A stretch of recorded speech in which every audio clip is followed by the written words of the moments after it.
नमस्कार। Spiritual talks में आपका स्वागत है। पिछले वीडियो में मैंने आपको बताया था कि मोक्ष मिलने के 3 तरीके होते हैं। पहला है कर्मयोग, दूसरा है ज्ञान योग और तीसरा है भक्ति योग। आज मैं आपको भक्ति योग के बारे में बताऊंगी और वो कैसे की जाती है, स्टार्ट कैसे करनी है और उसकी कंडीशंस क्या है वो मैं एंड में आपको बताऊंगी। तो वीडियो पूरा ज़रूर देखिएगा और आपको पसंद आए तो लाइक और शेयर ज़रूर कीजिएगा और मेरे चैनल को सब्सक्राइब करना मत भूलिएगा। साथ में बेल आइकन को भी प्रेस कीजिएगा। तो भक्ति क्या है? भक्ति एक भावना है जो हम परमेश्वर के लिए, अपने आराध्य के लिए रखते हैं मन में। जैसे कि एक लड़का जो अपने सिटी को, अपने शहर को छोड़ के जाता है दूसरे शहर में पढ़ाई करने के लिए, तो वो वहाँ जाने के बाद उसको बहुत याद आती है अपने घर की, माँ बाप की, अपने बहन भाइयों की, अपने दोस्तों की, और कभी कभार वो अपनी माँ की याद निकाल के वो रो पड़ता है। तो वो जो भावना होती है उसके मन में, उसके घर के लिए, उसकी माँ के लिए, उसके बाबा के लिए, अपने बहन भाई के लिए, वही भावना अगर हम अपने आराध्य के लिए रखें तो उसे कहते हैं भक्ति। अगर हमें उनकी याद आती है, हमारे मन में उनके लिए प्रेम है, तो वो होती है भक्ति।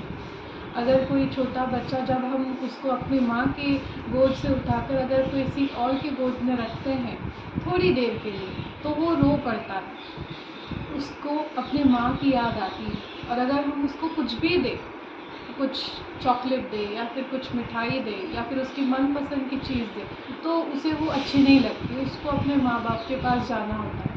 तो उसी तरीके से अगर हम भगवान के लिए वैसा ही प्यार रखते हैं जो अपना छोटा बच्चा अपनी माँ और बाबा के लिए रखता है मन में, तो वो अगर ऐसा हमारे मन में है तो वो है भक्ति।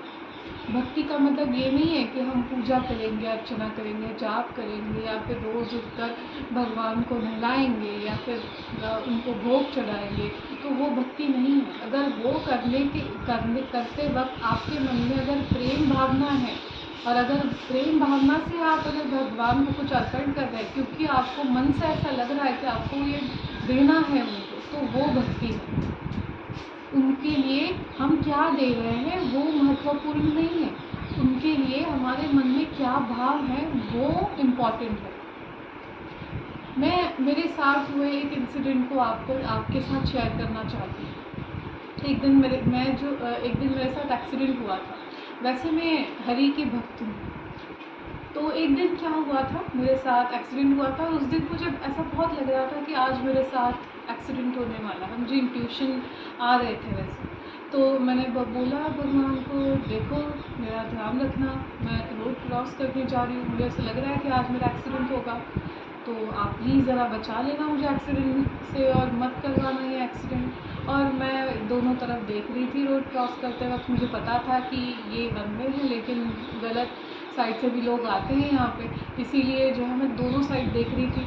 लेकिन हुआ क्या कि एक जो लड़का था अपनी स्कूटी पे आ रहा था और गलत साइड से, और इतनी तेज़ी से आ रहा था कि मुझे देखने का मौका तक नहीं मिला और टक्कर मार के वो चला गया। पर जब वो चला गया तब बाद में मैं जो घूम के मैं गिरी, और वो जो गिरी वो मैं सिर पर गिरी। पर मैं ऐसे गिरी जैसे मुझे लगा कि कोई तकिए पे या फिर बिस्तर पे जब हम लेटते हैं तब कैसा लगता है, वैसे मैं रोड पर गिरी थी और मुझे बिल्कुल भी सिर पर चोट नहीं, मुझे बस पैरों में लगी थी। बाद में जब मुझे से वो टाइम पे, वो मोमेंट पे मुझे ऐसा लगा कि भगवान आपने तो धोखा दे दिया मुझको, मुझे तो गिरवा दिया आपने। और मैं तो बोला था आपको, स्पेसिफिकली बोला था कि देखो मुझे बचा लो। मुझे तो लगा था कि आप बोलते हो कि अगर आपने मांगी नहीं मदद मुझसे तो मैं मदद कैसे करूँगा, जब आपने मदद नहीं, मैं तो पहले ही मदद मांगी थी कुछ होने से पहले, बट फिर भी आपने गिरवा दिया मुझको। जब बाद में मैंने सब सोचा समझा तब मुझे पता चला कि एक्सीडेंट बड़ा भी हो सकता था लेकिन वो नहीं हुआ, बिकॉज भगवान की दृष्टि थी। और जब ऐसा होता है तब कोई भी जो होना होता है, जो होनी होती है, तो वो जो है उसकी इंटेंसिटी कम हो जाती है। ये है भगवान का प्यार हमारे लिए। हम ये सब जो हम भुगत रहे हैं, जो अच्छे कर्म के फल है या फिर बुरे कर्म के फल है, वो हमारे ही एक्शंस थे पिछले जन्म में या फिर इस जन्म में, वो जो हम अभी भुगत रहे हैं।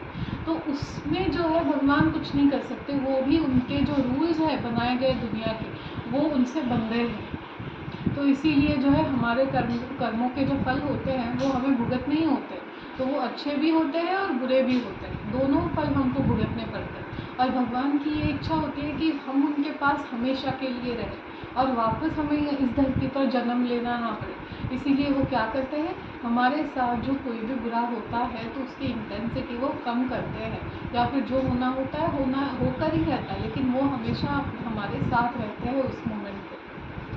इसलिए ये नहीं सोचना चाहिए कि हम अगर भगवान से प्यार करते हैं, भक्ति करते हैं, तो हमारी सारी मुश्किलें जो हैं उसका सॉल्यूशन जो है मिल जाएगा, या फिर जो हमारे लाइफ में कोई मुश्किल रहेगी ही नहीं। ऐसा बिल्कुल नहीं होता है। हमें तो जो असली भक्त होता है और जो प्योर भक्ति करता है भगवान की, वो कभी भी भगवान से ऐसे नहीं मांगता कि मेरी सारी लाइफ की मुश्किलें आप ले जाओ। वो ऐसी मांगता है कि आप मेरी लाइफ में बहुत सारी मुश्किलें दो, ताकि मेरे सारे कर्म जो है वो निकल जाए और मैं आपके पास सदा के लिए हमेशा के लिए आ जाऊँ। तो ये होती है भक्ति। पर हम भक्ति को पहचानेंगे कैसे? कैसे पता चलेगा कि हम जो है ये किसकी भक्ति हमें करनी चाहिए, क्या करना चाहिए? मुझे ऐसा लगता है कि आपको अपना जो दिल में है, जो झाँक के एक बार देखना चाहिए कि आपके मन में किसके लिए क्यूरियोसिटी ज़्यादा है। अगर वो गणेश जी के लिए है, या दुर्गा माँ के लिए है, या शिव जी के लिए है, या विष्णु भगवान के लिए है, या फिर कृष्ण भगवान के लिए है, या फिर कोई और जो है उसके लिए आपके मन में भक्ति है, या फिर उनके लिए आपके मन में कुछ क्यूरियोसिटी है कि आपको लगता है कि ये बड़े अच्छे हैं, या फिर कोई ऐसी भावना है आपके मन में उनके लिए, तो आपको उनके बारे में ज़रूर पढ़ना चाहिए। आपको उनके बारे में स्टोरीज़ पढ़नी चाहिए और कुछ पढ़ना चाहिए।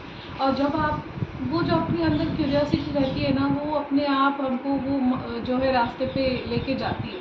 और हमारे मन में सब होता है कि हाँ, मुझे इनके बारे में ये पढ़ना है, वो पढ़ना है, और वो जो है हमको ना एक पुश दे देते हैं। तो हम जो कृपा होती है उनकी, तब हम जो है भक्ति मार्ग पर चले जाते हैं। तो ये है आपके लिए स्टार्टर्स कि आप जो है शुरुआत में अगर आपको पहचानना है या फिर ये मार्ग पर चलना है तो आप ये कर सकते हैं। लेकिन भक्ति में एक कंडीशन होती है और उसका हमें हमेशा पालन करना चाहिए। वो जो कंडीशन है वो कर्मयोग और ज्ञान योग, ये दोनों ही जो है हमसे करवाती है, और वो है सरेंडर। जब हम भगवान के पास पूरा समर्पण जब करते हैं उनके लिए, और उनके पास जब करते हैं, तब हमको जो है मोक्ष प्रदान होता है। वो कैसे? क्योंकि हमारे लाइफ के जो सारे डिसीजंस हैं वो हमको भगवान के ऊपर छोड़ने चाहिए। हमारे साथ अगर कुछ अच्छा होने वाला है तो वो भगवान की मर्ज़ी से होता है, अगर कुछ बुरा होने वाला है तो वो भी भगवान की मर्ज़ी से होता है। इसीलिए हमें बिल्कुल भी चिंता नहीं करनी चाहिए कि हमारे साथ ये होगा, वो होगा, क्योंकि हमें ये विश्वास है कि भगवान हमेशा हमारे साथ है। तो फिर किस बात की चिंता? उन्हें तो हमारे सारे कर्मों के बारे में पता है, पर बुरे और अच्छे भी। तो वो उस हिसाब से हमारे साथ जो है सारी चीज़ें प्लान करते हैं अकॉर्डिंगली। और वो इतने बेस्ट प्लानर है कि जिन्होंने इतनी अच्छी सृष्टि बनाई, तो वो आपके साथ इतना बुरा कैसे होने देंगे? और जो होता है, इसीलिए बोलते हैं कि भक्त के साथ अगर कुछ बुरा हो तो वो उसके अच्छे के लिए ही होता है। तो मैं आपसे निवेदन करना चाहती हूँ कि अगर आपके मन में ज़रा सा भी किसी आराध्य के लिए आपके मन में प्यार है, तो उनकी आराधना, अर्चना, या फिर उनके बारे में पढ़ना, नामस्मरण करना ज़रूर कीजिएगा। आपको अगर इस रास्ते पे अगर आप हो, भक्ति के रास्ते पे अगर आप हो, तो उसके बारे में आपको अपने आप ही बाद में पता चल जाएगा। तो ये वीडियो मैं यहीं पर समाप्त करती हूँ। कमेंट सेक्शन में आपको ये वीडियो कैसा लगा ज़रूर बताइएगा। नमस्कार।